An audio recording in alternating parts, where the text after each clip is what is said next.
What's up, YouTube? Welcome back to the channel, everybody. Thank you guys for tuning into this video. As you saw in the beginning of this video, today is going to be all about getting the transmission reinstalled back into the truck, which means we can put our drive shaft back on. Unfortunately, we were unable to get our quick connect fittings, so we're probably going to be waiting on those for a couple of days. I'm hoping that they come in so that next weekend we can get this thing running.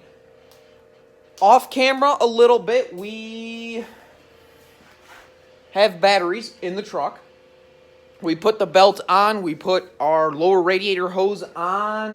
Pretty much been buttoning up a whole bunch of stuff up top so that pretty much when we get the transmission in, we can fire this thing off. So we still need to get coolant for the stupid thing and a starter, so quite a bit to do. Maybe we'll get to installing our exhaust system with the stack as well today. We're just gonna kind of start plucking away at some of this stuff and see where we end up. Let's get started.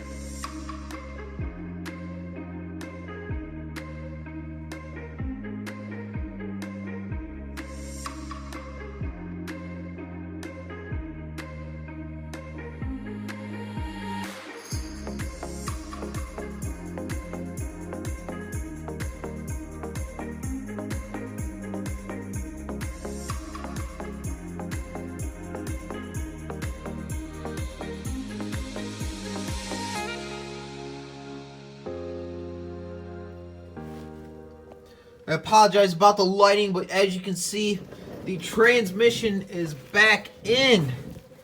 Look at that. Everything's all bolted up. We got our torque converter nuts back on. Obviously, use blue Loctite when you put those back on. We got our drive shaft in. Holy moly. We are so freaking close. We just got to get these quick connect fittings for our fuel filters here. We also got to get a starter. So as you can see, guys, we are so close. We have just a handful of things we are going to wrap up. So I'm going to go over those real quick. Our regulator return, this little pressure gauge here, since we are running a Edge CTS, we are going to be getting one of the expandable things for the fuel pressure so that we can actually monitor that inside of the truck. And then also, guys, this port right there is direct off of the water pump. That port right there, we are actually going to end up blocking that off. And so the reason we're going to be blocking that off is originally I was going to route that to underneath the degas bottle, but from the research that I've done, it looks like that port right there was mainly for the oil cooler and the EGR cooler. Because both of those have been removed and completely gone, we don't really need that port. So we're actually going to plug that off, and we can't untwist it because of the angle. It'll hit the intake, and it's just... So we're going to have to leave it in there, but we are going to be able to plug it with just a cap for that. So that'll take care of that. We do have to get one line up here, and we also have to plug off one of the ports on the actual degas bottle as well. The starter, the fuel gauge thing, throw some oil, throw some coolant in this thing. The batteries are on. We are this close, guys. We are literally so close. We just need to stop at the Parker store as soon as possible. We can get these... quick connect fittings in and get our fuel lines all routed, and then, man, I hope you guys are just as excited as I am. Seeing all this polished stuff underneath the hood has got me so stoked, very pumped. I hope you guys are too.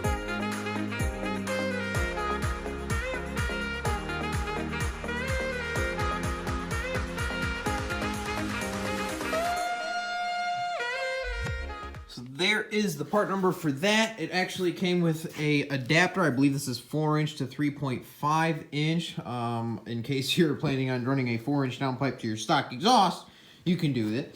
Then you actually have the actual downpipe part, and then, like I said, it's a 2-piece, so then that piece will go on. But look how long this piece is. I mean, this is practically, I mean, that's going to almost go to the bed at this point. So, that works out really well. They give you 4 different clamps. I don't really like these clamps, so we're probably not going to use these. We might use them temporarily. We're going to end up using these clamps in the long run. We're actually going to get band clamp style. So let's go ahead and crawl underneath the truck and we'll get this sucker on. All right, so I just got it kind of laid up in here. The best way that I have found to do this, especially if you're by yourself, is get the clamp around the turbo back there, feed your downpipe up through the bottom there. Just kind of let it hang on the end of the turbo there, and then come in like this and put one hand, your left hand, underneath that downpipe, and then clamp it together with your right hand, and then get that nut started. You can kind of put your pinky on the back end of that T-bolt and then screw it on. Get it kind of started loosely, and then you can grab that other pipe and lay this pipe in it. And as you can see, like I said, this thing goes way back here. I mean, we are almost to the bed line. As you can see, right there is the bed line where the cab and the bed meet. So we're almost there just with this one downpipe kit. So it's obviously not, and nothing's tightened down because we are going to be getting a band clamp style up front there. And then we can tighten everything up. And then from here, to fill this void, we're going to have a flex pipe that's going to go across. And then our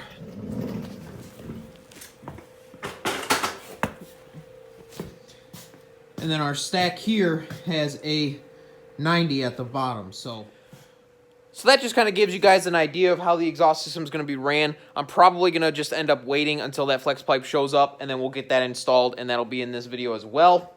Real quick, since we do have the batteries in, that does mean that we can hook up power.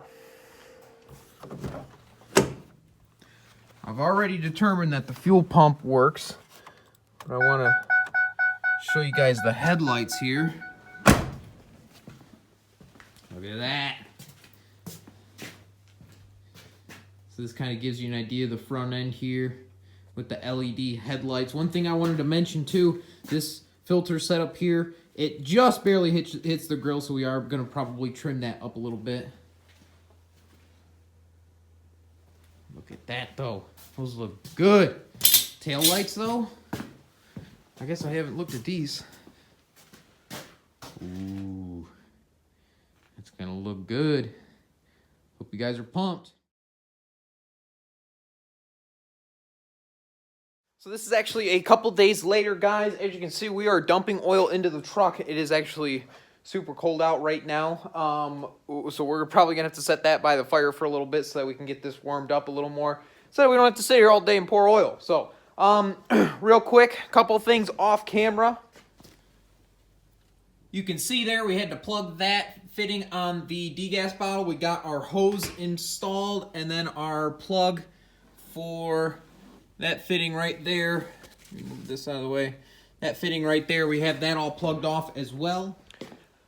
We won't be needing those because we do not have the EGR or the oil cooler in place, so we don't need those ports, so we can go ahead and block those off. We're going to be using Valvoline 1540 for the initial break-in process. We're probably going to run that for around 1,000 miles, and then we're going to change the oil, and we are going to be switching to Schaefer's. My whole plan with this truck is we are actually going to go through and Schaeferize this whole truck. That means transmission fluid, differential fluid, power steering fluid, engine oil, everything. As far as lubricants go, we're going to be switching over to Schaefer's. We're going to do a Schaeferized video, and I'm really excited about that. Once we get this thing up and running, we'll get some miles on it. We'll go ahead and do that, and then hopefully I can give you guys some feedback as far as the noticeable changes you guys will see if you do something like that. So stay tuned for that, guys. So you can see my stack right there underneath the truck. We have it routed. We have the downpipe routed, and we have the piece going back. We also have our clamps. Those came in from Amazon, as well as the flex pipe that we're going to be having. That's going to take us from the downpipe part to the actual stack 90. We have all of that, but once we get this truck up and running, though, we are going to be pulling the bed off because we have to add some bump stops to the rear for the rear suspension there. So the bed's going to be coming back off, so I don't want to throw the stack on until we do all of that. So once this thing is running, we're going to turn this thing around, get the bed off, and get those bump stops on, which I actually have over here. So these are the bump stops that we have for the rear of the truck. It's a pretty simple design. I think these came off of my really old black 7.3 that I used to have off the front suspension when I did the lift kit. So that's what we're going to be doing for the rear. So we're not going to install the stack just yet. We are still waiting on the quick connect fittings for the fuel system, but that is pretty much, that's all we're really waiting on. That, the starter, and then we're going to put coolant in it. And then this thing's going to fire off. So We are so close. So close. But guys, that's pretty much going to do it for this video. Thank you guys so much for tuning in. Sorry that we've been kind of jumping around. Just a lot of small things that we've been tackling, trying to get taken care of. So thank you guys so much for watching this video. Make sure you like, leave a comment down below, subscribe if you haven't already. We'll catch you guys in the next video. Peace.